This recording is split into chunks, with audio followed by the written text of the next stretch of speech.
বাবু, উপরে কেউ আছেন? দাদা, কেউ আছেন? দরজাটা খুলুন না। এ বাবু, নিচে দরজায় কে ঠোকা দিচ্ছে, দেখ দরজাটা খুলে দিত। উপরে আসুন, উপরে আসুন।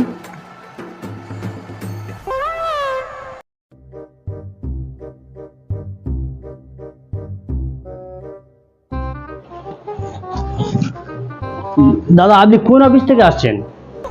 না না, আমি ভিক্ষা করতে এসেছি। তা আপনি এই ড্রেস পরে ভিক্ষা করছেন কেন? এই এখন সব পাকা বাড়ি তো, ভিখারি দেখলে সব গেট বন্ধ করে দেয়, তাই এই ড্রেস পরে এই। ও আচ্ছা আচ্ছা, ঠিক আছে, বসো বসো।